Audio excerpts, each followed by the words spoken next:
Our brain is under attack. हमारे दिमाग को कुछ छोटे इनविजिबल पार्टिकल्स अटैक कर रहे हैं, जिससे हमारा आईक्यू, हमारी मेमोरी और चिकिंग एबिलिटी कमजोर हो रही है।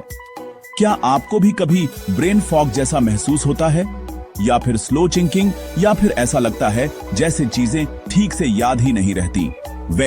इसके पीछे यही पार्टिकल्स हो सकते हैं, और अगर इन्हें नहीं रोका गया तो सीरियस ब्रेन डैमेज तक यह कॉज कर सकते हैं। और नहीं, मैं एयर पोल्यूशन की बात नहीं कर रहा हूँ। ये उससे भी कहीं ज्यादा पहुंचा हुआ साइलेंट किलर है।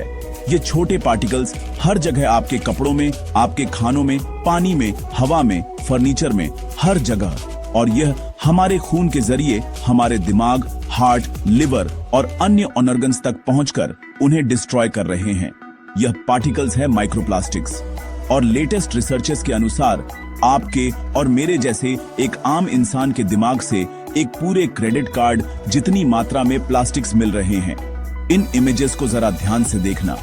ये एक रियल इंसानी दिमाग के सेल्स यानी कि न्यूरॉन्स की झुम्ड इन तस्वीरें हैं। 25 माइक्रोमीटर्स, 5 और 2 micrometer zoomed in. Just for context, एक बाल की चौड़ाई 75 माइक्रोमीटर्स होती है। अब इन इमेजेस में आप यह शाइनी पार्ट्स को देख सकते हो।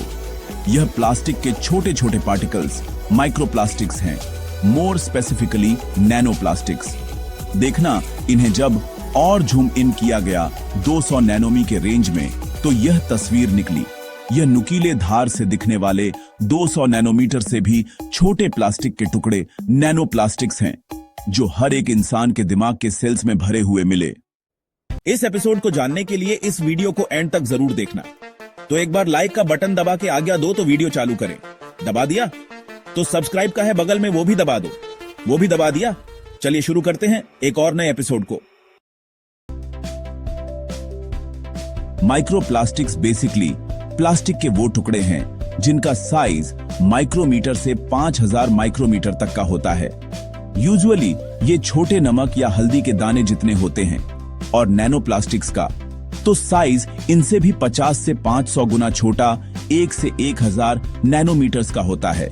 यानी कि इवन कई वायरसेस से भी छोटा, जो यूजुअली 20 से 400 नैनोमीटर्स के होते हैं। और इसीलिए यह ब्लड ब्रेन बैरियर को इजीली क्रॉस करके आपके दिमाग में पहुंच जाते हैं। यह रिसर्च अमेरिका के यूनिवर्सिटी ऑफ न्यू मैक्सिको में किया गया था, जिनमें साइंटिस्ट ने 1997 से अभी तक के मरे हुए लोगों के प्रिजर्व ब्रेन, लिवर और किडनी सेल्स ली और उनमें कुछ पैटर्न्स को स्टडी किया और माइंड ब्लोइंग इनसाइट्स मिले। फटाफट एक एक करके बताता हूं। नंबर 1, ये डाटा देखना। 1997 से अब तक सारे ऑर्गन्स में प्लास्टिक की मात्रा तेजी से बढ़ती हुई मिली। नंबर 2, जैसे आप देख सकते हो, प्लास्टिक के अंश हमारे दिमाग में सबसे ज्यादा इकट्ठा होते हैं, और किसी भी ऑर्गन के मुकाबले 8 से 10 गुना ज्यादा। हमारा दिमाग प्लास्टिक एक्यूमुलेशन के लिए इसीलिए वल्नरेबल है, क्योंकि दिमाग 60% फैट का बना हुआ होता है, और प्लास्टिक पार्टिकल्स फैट सॉल्यूबल होते हैं। यानी हमारे डाइट में हम जो फैट्स कंज्यूम करते हैं, यही फैट मॉलिक्यूल्स इन्हें एक स्पंज की तरह इजीली अपने जंदर सोखकर ब्लड के जरिए ब्रेन तक पहुंचा देता है, जहां से इन्हें निकालना एक्सट्रीमली मुश्किल हो जाता है। अब दिमाग को डिटॉक्सिफाई कैसे करते हैं, उस पर भी मैं आगे बात करूंगा। सेशंस आपको पूरे ऑफर करूंगा, बट प्रॉब्लम को जड़ तक समझे बिना सॉल्यूशन का कोई फायदा नहीं है, इसीलिए कंटिन्यू करते हैं। नंबर 3, इसी रिसर्च में साइंटिस्ट ने एक इंटरेस्टिंग चीज भी देखी कि जिन लोगों को ना भूलने की बीमारी भी, पानी की डिमेंशिया, उनके ब्रेन सेल्स में यही माइक्रो नैनो प्लास्टिक्स की मात्रा नॉर्मल दिमाग से 5 से 7 गुना ज्यादा मिली, जैसे आप इस इमेज में देख सकते हो। ये शाइनी से पार्टिकल्स। और इस टेबल में भी देखना, डिमेंशिया पेशेंट्स के ब्रेन सेल्स में ऑन एन एवरेज 30,000 पार्टिकल्स पर ग्राम मिले, जबकि एवरेज इंसान के दिमाग में 5,000 पार्टिकल्स पर ग्राम मिले। नाउ दिस इज ह्यूज, क्योंकि just think about it, 1.3 kilogram का एक एवरेज इंसान का ब्रेन होता है, जिसमें अगर रफली 5000 माइक्रोग्राम प्लास्टिक पर ग्राम मिल रहा है, तो इसका मतलब एक एवरेज इंसान के दिमाग में in total around 6.5 gram plastic मिल रहा है। यानी कि एक पूरे के पूरे क्रेडिट कार्ड जितना या 3 full plastic caps 12 gram plus minus. अब इससे पहले कि आप इल्जाम लगाओ कि यह रिसर्च फेक है, मैं आपको बता दूं, यह एक proper peer reviewed scientific paper है, वेरीफाइड बाय अदर साइंटिस्ट, और यह top science journal Nature Medicine में पब्लिश्ड है, जिसका link by the way as always सारे रिसर्च डेटा के साथ आपको नीचे डिस्क्रिप्शन में मिल जाएगा। अब यूनिवर्सिटी ऑफ मैसेच्यूसेट्स एमहेस्ट के शॉकिंग रिसर्च को जरा देखना।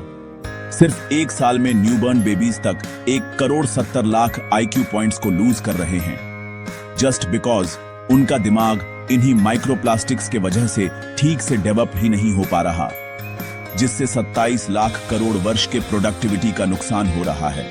मतलब इन शॉर्ट, यह पार्टिकल्स इंसानों को साइलेंटली डंप बना रहे हैं। बट ये तो सिर्फ शुरुआत है। यही माइक्रोप्लास्टिक्स 54 लाख हार्ट डिजीजेस के केसेस से भी लिंक निकले और 1,60,000 लोगों की समय से पहले मौत से भी एसोसिएटेड। सो इतना सारा ये प्लास्टिक हमारे दिमाग और हमारे ऑर्गन्स में आखिर जमा कहां से हो रहा है? वेल, हमारी रगों में दौड़ते खून से जहां तक यह प्लास्टिक 4 मेजर सोर्सेस से अंदर घुस रहे हैं: खाना, पानी, हवा और स्किन। और आप लिटरली शॉक हो जाओगे जानकर कि हमारी जिंदगी किस लेवल तक प्लास्टिक के ढेर तले दफन है। और फिर मैं आपको बताऊंगा कि प्लास्टिक्स अंदर साइलेंटली क्या क्या तबाही मचा रहे हैं। इस इमेज को जरा देखना। यह यूनिवर्सिटी ऑफ को पोर्टर्स माउथ का डाटा है। अगर आपने उस हर एक माइक्रो या नैनो प्लास्टिक पार्टिकल जो आपने सांसों के जरिए इनहेल किया है को एक स्ट्रेट लाइन में अरेंज किया ना, तो 1 साल में एक एवरेज इंसान 2 जिराफ की हाइट जितना प्लास्टिक बस अपने नाक से अंदर लेता है अपनी पूरी जिंदगी भर में। तो यही इंसान मिनिमम एक आईफिल टावर की लंबाई जितनी हाइट के पार्टिकल्स को इनहेल करता है, और मैक्सिमम की लंबे पहाड़ जितना। अब ये थोड़े हायर साइड वाले एस्टीमेट जरूर है, मगर हमारी हवा भरी पड़ी है प्लास्टिक छोड़ने वाले सोर्सेज से, जैसे पॉलिएस्टर और सिंथेटिक कपड़े जो हम रोज पहनते हैं, सोफाज, कारपेट्स, गैजेट्स, गाड़ियों के घूमते हुए tyres, plastic bags and a lot more. इन सभी सोर्सेज से हम एटलीस्ट एवरीडे 300 प्लस प्लास्टिक के बड़े माइक्रोप्लास्टिक्स और लाखों नैनो प्लास्टिक्स को इनहेल करते हैं। प्लास्टिक के बोतल में पानी तो हर कोई पीता है, राइट? कोलंबिया यूनिवर्सिटी और नेशनल इंस्टीट्यूट ऑफ हेल्थ के एक रिसर्च में लीटर पानी के प्लास्टिक बोतल में on an average 2,40,000 plastic particles मिले, जिसमें से एटलीस्ट 10% पार्टिकल्स नैनो पार्टिकल्स थे। अब नैनो पार्टिकल्स इंजेक्शन का plastic bottles by far one of the biggest source है, जिनके अकेले के जरिए हम 90,000 बड़े माइक्रोप्लास्टिक पार्टिकल्स को ईयरली कंज्यूम कर रहे हैं, और नैनो पार्टिकल्स तो लिटरली करोड़ों में होंगे। लेकिन हम तो सिर्फ पानी के ब्रांड नहीं, soft drinks, food juices, energy drinks, सब कुछ इन्हीं प्लास्टिक के ही बॉटल्स में पीते हैं, और हमें लगता है कि TDS सही है तो पानी प्योर है। अब इमेजिन करो, हम soft drinks, food juices, energy drinks सब कुछ इन्हीं प्लास्टिक के ही बॉटल्स में पीते हैं। मैं खुद भी पिछले 3 सालों से सिर्फ बिस्लेरी का ही पानी पी रहा था, और मेरे पर्सनल एक्सपीरियंस में तो मुझे मेरी मेमोरी जेन्युइनली स्लो होती हुई फील भी हो रही थी। मैंने सोचा शायद एज या स्ट्रेस रिलेटेड होगा, बट जैसे ही 3 महीने पहले इसकी गंभीरता को समझकर मैं एक वाटर प्यूरिफायर और स्टील बॉटल पर शिफ्ट हुआ, मेरे ब्रेन की शार्पनेस वापस आने लगी। सो इसका डेफिनेटली कुछ तो लिंक था। And let me also tell you, nano plastics को माइक्रोप्लास्टिक्स से बिल्कुल भी कम मत समझना। इनफैक्ट मोस्ट केसेस में यह ज्यादा टॉक्सिक साबित हुए हैं, क्योंकि ज्यादा छोटे होने की वजह से यह इजीली शरीर में दूसरे ऑर्गन्स के अंदर डीप घुसकर ज्यादा टॉक्सिसिटी को फैलाते हैं। और जहां माइक्रोप्लास्टिक्स के कुछ 10,000 पार्टिकल्स हम रोज कंज्यूम करते होंगे, इनके तो लिटरली लाखों रोज कंज्यूम करते हैं। फिर कंपनीज का भी स्कैम देखना, कमर्शियल ग्लास बॉटल्स भी सेफ नहीं है, क्योंकि इनमें तो प्लास्टिक बॉटल से भी एटलीस्ट 5 गुना ज्यादा माइक्रोप्लास्टिक्स पाए जा रहे हैं। यह फ्रांस की सेफ्टी एजेंसी बोल रही है, जिन्होंने जस्ट अभी पिछले ही हफ्ते एक रिसर्च रिपोर्ट पब्लिश की थी कि यह बॉटल्स तो ग्लास के जरूर होते हैं, मगर उनके कैप में एक प्लास्टिक पॉलीमर बेस्ड कोटिंग या पेंट यूज होता है जो स्टोरेज के वक्त स्क्रैच होकर प्लास्टिक रिलीज करता है।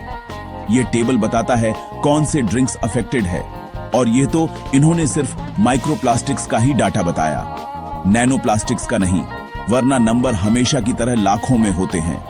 कंपनीज ना सिर्फ गिमिक्स के जरिए ही हमें बेवकूफ बना रही है, आप इमेजिन नहीं कर सकते हम किस लेवल तक प्लास्टिक से घिरे हुए हैं।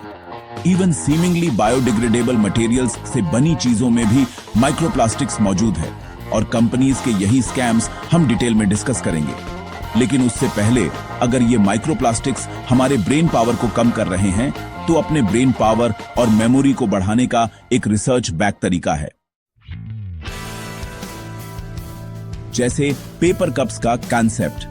अगर आप पेपर कप्स में चाय पीते हो, जो आधे से ज्यादा इंडिया यूज करता है, वेल, यह पेपर के तो होते हैं, मगर सिर्फ बाहर से दिखाने के लिए। अंदर से इनमें प्लास्टिक की एक पतली सी लेयर होती है, जो जैसे ही गर्म चाय के कांटेक्ट में आती है, तुरंत माइक्रोप्लास्टिक रिलीज करती है। टी बैग्स तो नैनो प्लास्टिक से भरा जहर है। एक गिमिक, हम सब चिप्स और नमकीन खाते हैं, हमें लगता है कि इनके अंदर एल्यूमिनियम फॉइल होता है, दिखने में भी ऐसा ही लगता है, मगर यह मेटलाइज्ड प्लास्टिक फिल्म्स होते हैं, जिनमें बस एक एक्सट्रीमली पतला सा एल्यूमिनियम फॉइल का लेयर होता है और बाकी का पूरा प्लास्टिका। और इसीलिए सिंगापुर के एक रिसर्च पेपर ने यह प्रूव किया कि पैकेज चिप्स और ऐसे ही प्रोडक्ट्स में 50 से 500 माइक्रोमीटर्स के साइज वाले ऑन एन एवरेज 120 पार्टिकल्स मिले सिर्फ एक पैकेट में। टेट्रा पैक का भी सेम ही हाल है, चाहे 6 लेयर हो या 7 लेयर। पैकेट वाले milk, package breads, biscuits, processed meat, canned foods, ये हर जगह पर है। अब मुझे तो ना सबसे बड़ा झटका इस बात का लगा जब मैंने ये इटालियन रिसर्च पेपर पढ़ा।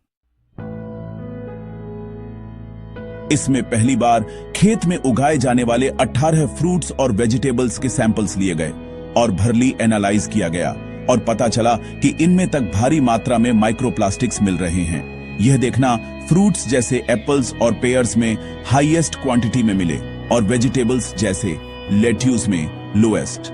बट आखिर कैसे, और वो भी इतने स्ट्रिक्ट यूरोपियन यूनियन के इटली जैसे देश में। मैंने कहा था ना, प्लास्टिक हर जगह, जिस जमीन में वे उगते हैं, जो पानी इनमें डाला जाता है, इनके शेड्स इन सब में से निकलता प्लास्टिक इन प्लांट्स के जड़ चूस कर अपने जाइलम और फ्लोएम ब्लड वेसल्स के जरिए फ्रूट्स और वेजिटेबल्स तक पहुंचा रहे हैं। अब ऐसे में सबसे बड़ा सवाल तो यही है कि इंसान आखिर खाए क्या। स्किन क्रीम्स में तो यह लिटरली एज अडिकनिंग एजेंट ही यूज हो रहे हैं। यूनिवर्सिटी ऑफ एम्स्टर्डम के 2019 के रिसर्च पेपर ने पाया 50 एमा एंटी रिकल क्रीम में 1.48 मिलियन प्लास्टिक के पार्टिकल्स पाए गए, यानी कि एक पूरे साल भर के नमक में जितने प्लास्टिक्स मिलते हैं उससे भी ज्यादा। 2017 की एक स्टडी ने बताया 60% फेस क्रीम्स और 83% सनस्क्रीन्स में माइक्रोप्लास्टिक्स मिल रहे हैं, जिनमें से माइक्रोमीटर से कम वाले नैनो प्लास्टिक्स ह्यूमन स्किन के जरिए पोटेंशियली अंदर जा सकते हैं, जिसे स्किन मॉडल्स में प्रूव भी किया गया है। और एक बार ये हमारे शरीर में अंदर चले जाते हैं, ये हमारे खून के जरिए बॉडी में सर्कुलेट होने लगते हैं। 77 से 90% ब्लड डोनर्स के ब्लड में यह कन्फर्स्ड माइक्रोप्लास्टिक्स मिले हैं, जिस ब्लड के जरिए ही ये अलग अलग ऑर्गन्स में डिपॉजिट होने लगते हैं, liver, kidney, heart, lungs, testicles and most importantly brain. अब आता है यहां पर एक बहुत बड़ा कैच। देखो, रेगुलेटरी बॉडीज जैसे कि यूएसए के एफडीए ने 2024 में ही कहा कि हमारे पास इनफ एविडेंस नहीं है कि जिस मात्रा में ये माइक्रोप्लास्टिक्स अंदर जा रहे हैं, ये हमारी हेल्थ की डैमेज भी करते होंगे। नोट, इन्होंने कहा हमारे पास इनफ एविडेंस नहीं है। अब ये इनफ एग्जैक्टली कितना है, ये तो इन्होंने बड़े स्मार्टली हमें बताया नहीं, मगर मेरे हिसाब से जवाब है जब तक जनता इनफ इज इनफ ना कह दे, क्योंकि एफडीए प्लास्टिक्स के ट्रिलियंस ऑफ डॉलर्स के पेनिट्रेशन को कैसे रुकने दे सकता है? The lobby is just too powerful. अगर आप थोड़ा सा भी रिसर्च करोगे ना, आपको कई सारे साइंटिफिक एविडेंसेस मिलेंगे कि ये वाकई में डैमेजेस क्रिएट कर रहा है। हम बड़े आसानी से बोल देते हैं कि ये प्लास्टिक्स बाहर के एनवायरनमेंट को खतरा है। सो क्या यही टॉक्सिक प्लास्टिक्स हमारे शरीर के अंदर जाकर अमृत बन जाते हैं? और जो इनमें 13,000 टाइप के केमिकल्स यूज होते हैं, जिनमें से 3,200 प्लेनली टॉक्सिक है। रियल खतरा बाहर नहीं बल्कि अंदर है।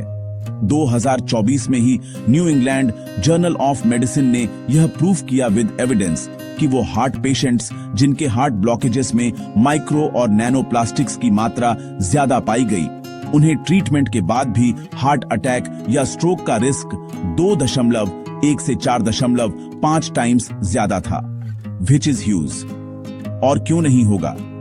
हमारे पास सेल्यूलर मैकेनिज्म के भी बहुत सारे एविडेंस हैं जो यह प्रूफ करते हैं कि माइक्रोप्लास्टिक्स सेल्स पर स्ट्रेस डालते हैं और इन्फ्लेमेशंस कॉज करते हैं। बेसिकली ये हार्ट के प्लेक में चिपककर पर केमिकल और मैकेनिकल स्ट्रेस क्रिएट करते हैं।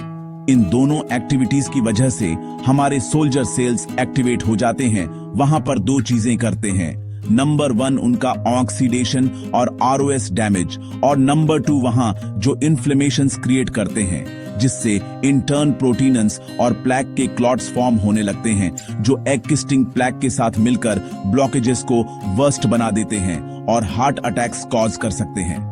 आज अच्छे खासे जवान लोगों को हार्ट अटैक्स आने वाले केसेस कॉमन हो गए। जैसे शेफाली जरीवाला का ही केस ले लो जो रिसेंटली हुआ। डॉक्टर्स कई बार एग्जैक्ट वजह को पिन पॉइंट नहीं कर पाते, क्योंकि ऐसे साइलेंट फैक्टर्स का भी अच्छा खासा कंट्रीब्यूशन रहता है रिस्क फैक्टर्स को वर्स बनाने में। बट सबसे ज्यादा इसका इम्पैक्ट पड़ रहा है हमारे दिमागों पर, जहां पर ये हमारे किसी भी और ऑर्गन के मुकाबले 7 से 30 गुना ज्यादा क्वांटिटी में मिल रहे हैं।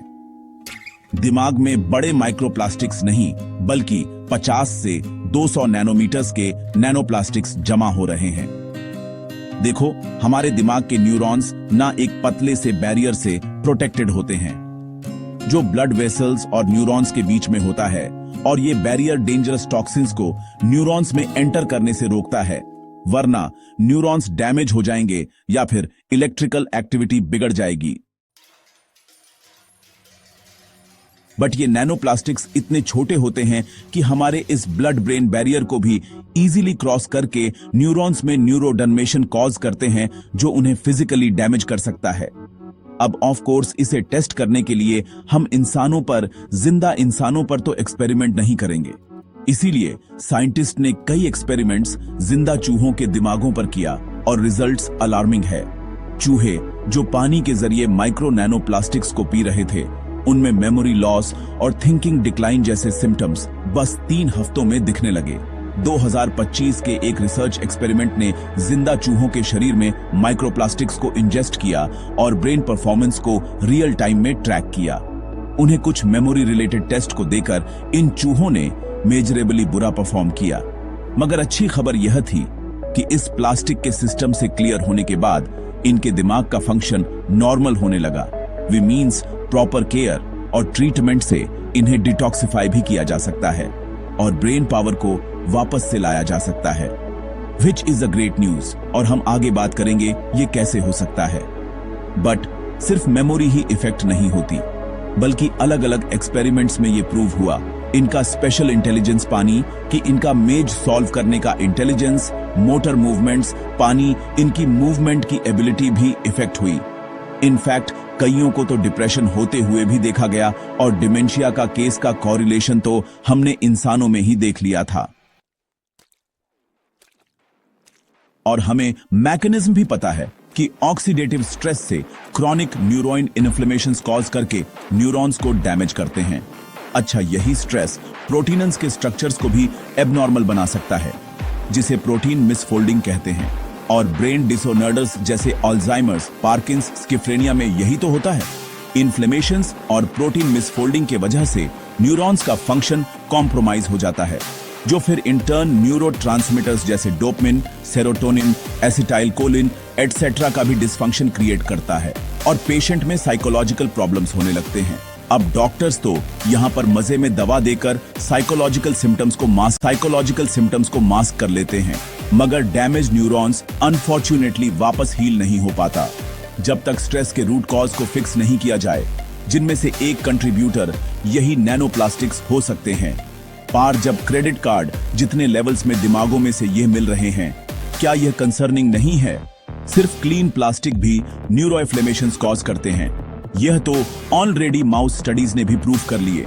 बट यूएन एनवायरनमेंट प्रोग्राम की वार्निंग तो यह भी है कि अलग अलग किस्म के प्लास्टिक्स में यूज्ड 13,000 केमिकल्स में से 3,200 टॉक्सिक केमिकल्स भी होते हैं, जिनमें कितने एंडोक्राइन डिस्ट्रप्टर्स पानी की हार्मोनल इम्बैलेंस कॉज करते हैं, रिप्रोडक्टिव हेल्थ को अफेक्ट करते हैं। Liver, kidney, ovaries, stomach, intestine में ये इन्फ्लेमेशंस और सेल डैमेज तो कॉज करते ही हैं, मगर नोट दिस कैंसर का रिस्क भी बढ़ाते हैं और एक्सिस्टिंग कैंसरस ट्यूमर्स के ग्रोथ को भी फास्ट कर देते हैं। ये हमारे गट में गुड बैक्टीरिया को भी खत्म करके बैड बैक्टीरिया को बढ़ाते हैं, जो शरीर की बायोकेमिस्ट्री को बिगाड़कर और ज्यादा क्रॉनिक इन्फ्लेमेशन कॉज करता है।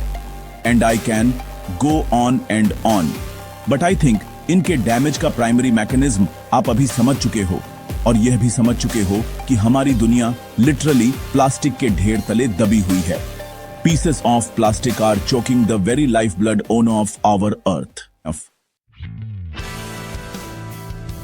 सो इसका सॉल्यूशन क्या हो सकता है? अब बात करते हैं सॉल्यूशन की। कैसे हम अपने बॉडी को इन माइक्रोप्लास्टिक से बचा सकते हैं और खुद को वो बेसिक हेल्प दे सकते हैं जो आज इस जमाने में मिल पाना लिटरली एक प्रिविलेज ही बन चुका है। वेल डॉट worry friends, get set fly science. मेरे बहुत ही पुराने व्यूअर्स को पता है, एक माइंडसेट है अपनी लाइफ में साइंटिफिक सोच को यूज करने का, उसे एम्पावर करने के लिए और साइंटिफिक सोच डेवलप करने के लिए। आपके दिमाग में माइक्रोप्लास्टिक्स तो नहीं होना चाहिए। इसीलिए इस प्रॉब्लम को इफेक्टिवली काउंटर करने के लिए मैं एक सिंपल सी स्ट्रेटजी बताऊंगा जो 3 स्ट्रेंथ पिलर्स पर बेस्ड है। आपके 3 स्ट्रेंथ पिलर्स होंगे 1 प्रिवेंशन, नंबर 2 प्रोटेक्शन और नंबर 3 हीलिंग, जिससे आपका दिमाग पहले की तरह शार्प हो जाएगा और पहले से भी ज्यादा शार्प। सो स्टेप नंबर 1 है प्रिवेंशन। देखो, हम इंसानों का ना सबसे बड़ा प्रॉब्लम हमारा माइंडसेट ही है। पता है हमें कि हम गलत कर रहे हैं, मगर फिर भी चलता है वाला एटीट्यूड दुनिया कर रही है। मगर इसी कंफर्ट जोन को ना ग्रेजुअली पूरे कंफर्ट के साथ हमें बदलना होगा। 1 स्टेप एट अ टाइम हमें अपने बुरे चॉइसेस को बेहतर चॉइसेस से रिप्लेस करना होगा। ये मैंने एक पूरा लिस्ट बना दिया है कि कौन से काम हम यूजुअली डेली बेसिस पर करते हैं, किस क्वांटिटी में हम माइक्रोप्लास्टिक्स को अंदर ले रहे हैं इन कामों में, और उसके बेहतर रिप्लेसमेंट्स क्या हो सकते हैं। आप इस लिस्ट में देख सकते हो। आप एक सिंपल सी स्ट्रेटजी यहां पर यूज करना, 80-20 अप्रोच वाली स्ट्रेटजी, यानी कि वो 20% बैड चॉइसेस जो 80% नुकसान क्रिएट कर रहे हैं, उन्हें एलिमिनेट करना स्टार्ट करो। अब ये तो बिल्कुल प्रैक्टिकल है, राइट? आपको हंड्रेड चीजें नहीं करनी, आपको सिर्फ कुछ लिमिटेड चीजें करनी है। जैसे मेरे केस में मेन प्लास्टिक की बॉटल्स में पानी पीता था, मेरे घर पे एयर प्यूरिफायर नहीं था, मैं प्लास्टिक के कप में चाय पीता था, एटसेट्रा। इस तरह से जितना हो सके अपने लाइफस्टाइल चॉइसेस को रैशनलाइज करो। मैं खुद भी इस सफर में हूं, 1 step at a time healthier choices ले रहा हूं। कभी फिसल भी जाता हूं और फिर वापस से ट्रैक पर आने की पूरी कोशिश करता हूं। अच्छा, हवा में से ना माइक्रोप्लास्टिक्स इनहेलेशन को रोकने के लिए एक अच्छे एयर प्यूरिफायर में जरूर इन्वेस्ट करो, जो अकॉर्डिंग टू रिसर्च 50 से 80% तक माइक्रोप्लास्टिक्स को ब्लॉक कर सकता है। और इंडिया में तो वैसे ही हाई एक्यूआई का प्रॉब्लम है ही, और ये 99.99% एयर पोल्यूशन वाले टॉक्सिन्स को भी ब्लॉक करते हैं। मैंने खुद खरीदने से पहले काफी एयर प्यूरिफायर्स पर रिसर्च किया था। सो अलग अलग बजट के हिसाब से बेस्ट ऑप्शंस के लिंक्स में आपको नीचे डिस्क्रिप्शन में दे दूंगा, अलॉन्ग विद कि मैं कौन सा वाला यूज करता हूं। अब स्टेप नंबर 2 है प्रोटेक्शन। देखो, चाहे आप कितनी भी कोशिश कर लो, माइक्रोप्लास्टिक्स को आप अंदर जाने से 1% तो नहीं रोक सकते। मे बी आप प्रिवेंशन से मैक्स 50 से 60% इन्हें रोक सकते हो, और इसीलिए नेक्स्ट इंपॉर्टेंट स्टेप है इनकी टॉक्सिसिटी से अपने ऑर्गन्स और बॉडी को प्रोटेक्ट करना। अब याद है हमने जितने भी साइंटिफिक रिसर्च पेपर्स देखे थे प्रूविंग कि ये brain, heart, liver, kidney etcetera को कैसे डैमेज कर रहे हैं। इन सभी केसेस में रूट मैकेनिज्म क्या था? सिम्पटम्स अनेक थे, बट जड़ एक ही था कि ये इन्फ्लेमेशंस कॉज करके ऑर्गन्स के सेल्स को डैमेज करते हैं। अब ये इन्फ्लेमेशन होता कैसे है, ध्यान से समझना। 2 मेजर तरीकों से। पहला, तो जैसे ही बॉडी इन एलियन माइक्रोप्लास्टिक पार्टिकल्स को डिटेक्ट करता है, वो इन्हें थ्रेट समझकर हमारे सोल्जर सेल्स को अलार्म बजाकर एक्टिवेट कर देता है। तो इस अलार्म को हम साइटोकन्स कहते हैं, जो बेसिकली प्रोटीन सिग्नलिंग मॉलिक्यूल्स होते हैं, जैसे IL-6, TNF, अल्फा एटसेट्रा। अब सोल्जर सेल्स यानी कि आपके माइक्रोफार्जेस हो गए, न्यूट्रोफिल्स एटसेट्रा, वो एक्टिवेट हो जाते हैं और वो असला बारूद लेकर इन पर टूट पड़ते हैं। यह असला बारूद है NADPH, जो इन माइक्रोप्लास्टिक्स को ऑक्सीडाइज करने की कोशिश करता है इन्हें एलिमिनेट करने के लिए। बट बेचारों को क्या ही पता, पूरी दुनिया इस प्लास्टिक से छुटकारा नहीं पा रही। वो लगे रहते हैं, बमबारी करते रहते हैं और बहुत ज्यादा ROS यानी कि रिएक्टिव ऑक्सीजन मॉलिक्यूल्स क्रिएट होते रहते हैं, जो आसपास के हेल्दी सेल्स पर भी ऑक्सीडेशन का बम फोड़ने लगते हैं। इससे ऑन ऑर्गन्स के सेल्स की दीवारों की ईंटें कमजोर हो जाती हैं, और अगर यह क्रॉनिकली होता गया तो ऑन ऑर्गन डैमेज हो जाता है। सो बेसिकली हमें इसी ROS यानी कि रिएक्टिव ऑन ऑक्सीजन मॉलिक्यूल्स, जो बॉम्ब्स की तरह हेल्दी सेल्स में जाकर फटते हैं, उन्हें रोकना होगा तबाही मचाने से। और यह काम कुछ स्पेसिफिक किस्म के एंटीऑक्सीडेंट्स कर सकते हैं, जो यही 2 मैकेनिज्म ROS और फॉरेन पार्टिकल इन्वेशन अलार्म को लेस ओवर रिएक्टिव बनाएं। 2 एंटीऑक्सीडेंट सप्लीमेंट्स इस काम के लिए परफेक्ट हैं। कैरक्यूमिन 750 mg से 1.5 ग्राम पर है, और NAC यानी N-एसिटाइलसिस्टीन 500 मिलीग्राम से 1 ग्राम पर डे, जो ग्लूटाथायोन मास्टर ऑक्सीडेंट का ही एक प्रीकर्सर है। ये दोनों स्पेसिफिकली NF-kB यानी कि न्यूक्लियर फैक्टर कापा बीटा पाथवे को कंट्रोल करके बॉडी में इन्फ्लेमेशंस को कम करते हैं, और इन्होंने कई स्टडीज में सेल्स में 40 से 60% तक इन्फ्लेमेशंस को रिड्यूस करके भी बताया। कर्फ्यूमिन आपको हल्दी में मिल जाता है, बट क्वांटिटी कम होती है और इसका अब्जॉर्प्शन एक्सट्रीमली वीक है, और इसीलिए सप्लीमेंट्स में इसे पाइपरीन के साथ दिया जाता है, जो एब्जॉर्प्शन को 10x कर देता है। अब दूसरे पावरफुल मगर slightly less effective for this purpose वाले एंटीऑक्सीडेंट्स हैं ग्रीन टी एक्सट्रैक्ट्स 500 मिलीग्राम्स।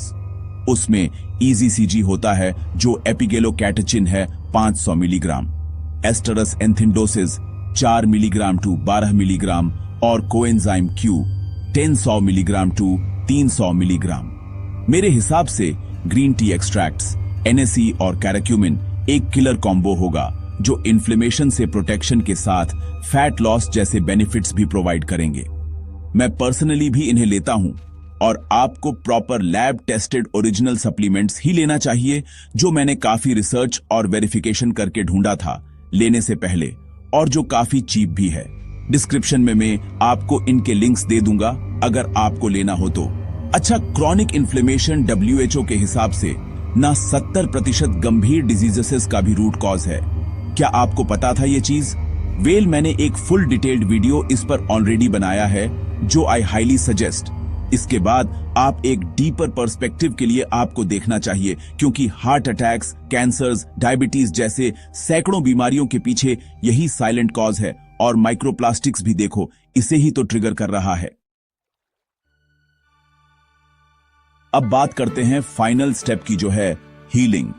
ये एक बहुत ही इंपॉर्टेंट स्टेप है, क्योंकि प्रिवेंशन और प्रोटेक्शन तो हो गया, मगर व्हाट अबाउट जो माइक्रोप्लास्टिक्स हमारे दिमाग और ऑर्गन्स में ऑलरेडी जमा है। क्रेडिट कार्ड लेवल्स इतने रिमेंबर वेल, इन्हें डिटॉक्सिफाई करके न्यूरॉन्स में से स्ट्रेस को कम करना होगा, और हम अपनी खोई हुई ब्रेन पावर को वापस ला सकते हैं। और इसका नंबर 1 तरीका है बॉडी का एक मैजिकल हीलिंग बटन दबाना, जो है ऑन्टोफजी। देखो हमारे घर में कैसा होता है, हम घर का सारा कचरा झाड़ू मार के एक कचरे के डिब्बे में रखकर कचरे वाले को दे देते हैं और पर्स साफ हो जाता है। उसी तरह हमारे बॉडी में भी हर एक सेल में एक ऐसा मैकेनिज्म होता है जिसमें सेल्स पूरे सेल के कचरे और टॉक्सिन्स को सीधा लेकर जाकर लाइसोसोम्स को दे देते हैं, जो सेल का ही एक पार्ट होता है जो एक भट्टी है। इस भट्टी में सारा कचरा एक साथ जल जाता है और सेल पूरा डिटॉक्सिफाई हो जाता है। कई राइट एक्सपेरिमेंट्स ने बताया है कि किसी ऑटोफेजी का न्यूरॉन्स को डिटॉक्सिफाई और हेल्दी करने में मेजर रोल है और ऑटोफेजी को ट्रिगर करना एक साइंस है। सो इस मैजिकल डिटॉक्सिफिकेशन के बटन ऑटोफेजी को हम कैसे ट्रिगर कर सकते हैं? वेल बॉडी पर कंट्रोल्ड स्ट्रेस डालकर। Controlled is the keyword, chronic नहीं। यह कंट्रोल स्ट्रेस कैसे क्रिएट कर सकते हैं? 3 मोस्ट पावरफुल साइंटिफिक तरीकों से। Number 1, fasting for 12 to 18 hours. 2016 के नोबेल प्राइज विनिंग रिसर्च के मुताबिक one of the most effective तरीका ऑटोफेजी क्रिएट करने का फास्टिंग है, क्योंकि बॉडी दिन भर के कास्ट एंड डाइजेशन और मेटाबॉलिज्म की वजह से क्लीन अप पर अच्छे से फोकस नहीं कर पाती। अच्छा, अब कुछ स्पेसिफिक न्यूट्रिएंट्स भी है जो बॉडी में एक फास्टिंग जैसा ही माहौल क्रिएट कर सकते हैं। सेम पाथवे AMPK यानी कि एम प्रोटीन किनेस पाथवे को ट्रिगर करके, और लकीली कर्क्यूमिन, NAC और ग्रीन टी एक्सट्रैक्ट्स उनमें से ही है।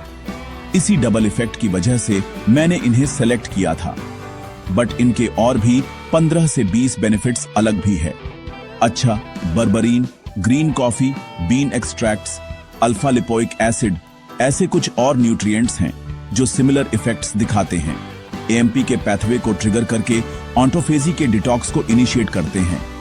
और finally 5 times a week at least आपको 30 से 45 मिनट्स एक्सरसाइज करना होगा। एक्सरसाइज भी सेम डिटॉक्स और हीलिंग पाथवेज को इफेक्टिवली टारगेट करता है, बट साथ में एक्सरसाइज 2 और पावरफुल केमिकल्स BDNF यानी ब्रेन डिराइव्ड न्यूरोट्रॉपिक फैक्टर और ऑस्टियोल्सिन भी प्रोड्यूस करता है, जो न्यू न्यूरॉन कनेक्शंस भी डेवलप करते हैं, which is going to be our healing का final and one of the most powerful step. Brain को न्यू हेल्दी न्यूरॉन्स और उनके कनेक्शंस डेवलप करने के लिए स्टिमुलेट करना, ताकि ब्रेन पोटेंशियली पहले से भी ज्यादा स्मार्ट और पावरफुल बन सके। वंस अगेन रेगुलर एक्सरसाइजिंग यहाँ पर क्रूशियल होगा। अब कुछ स्पेसिफिक न्यूट्रिएंट्स यहाँ पर काफी प्रॉमिसिंग है और इन्हें डॉक्टर्स अक्सर ट्रॉमा या ब्रेन स्ट्रोक वाले पेशेंट्स को रेकमेंड करते हैं उनके ब्रेन को हील करवाने में। इनमें न्यूरो रिजेनरेटिव पावर्स हैं, जैसे ब्रह्मी 500 मिलीग्राम, जिसे बकोपा मोनियरी भी कहते हैं, लायंस मेन मशरूम एक्सट्रैक्ट्स 1 ग्राम, रोडला रोजिया 500 मिलीग्राम, ऐसे कुछ पावरफुल सप्लीमेंट्स हैं। और मेडिसिन में एक पावरफुल ऑप्शन है सिटिकोन 500 मिलीग्राम करके, मगर यह इंडिया में प्रिस्क्रिप्शन से ही अवेलेबल है। US और जापान जैसे देशों में यह विदाउट प्रिस्क्रिप्शन भी मिल जाता है। वंस अगेन सारे सप्लीमेंट्स के ट्रस्टेड सोर्सेज मैं डिस्क्रिप्शन में ऐड कर दूंगा, जहां से मैं खुद परचेज करता हूं। आपको सप्लायर रिसर्च करने का कोई झंझट नहीं है, मैं ऑलरेडी ये कर चुका हूं। जो company with lab certificates high quality products provide करती है। And let me tell you, this is not at all sponsored. ये सप्लीमेंट्स मैं खुद यूज करता हूं, इसीलिए रेकमेंड कर रहा हूं। ये मेरे अकाउंट के ऑन ऑर्डर्स हैं और ये मेरा स्टक है। And so far I am quite satisfied. मगर अगर आपको ना सप्लीमेंट्स नहीं लेना है या नहीं ले सकते हो, तो बाकी के बताए स्टेप्स को जरूर फॉलो करना। 100% साइंटिफिक एविडेंस पर बेस्ड है और आपको जरूर हेल्प करेंगे, क्योंकि मैं इस वीडियो में सरकार को आवाज लगाने वाली नौटंकी नहीं करने वाला हूं। क्योंकि सभी देशों की सरकार इस पर आंखें खोलकर सो रही है।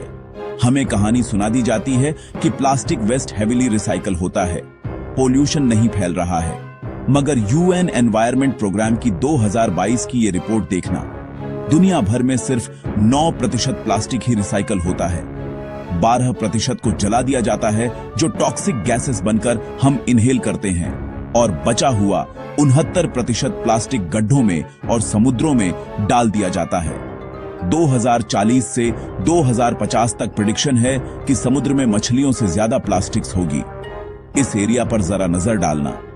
इसका साइज 2 पाकिस्तान के जितना विशाल है, मगर यह कोई जमीन नहीं बल्कि कचरे का एक ढेर है, जैसे ये the great Pacific garbage patch. और सबसे कंसर्निंग बात तो यह है कि यह दुनिया का कोई इकलौता गार्बेज पैच नहीं है, बल्कि यह देखिए दुनिया में कम से कम 5 मेजर गार्बेज पैचेस हैं।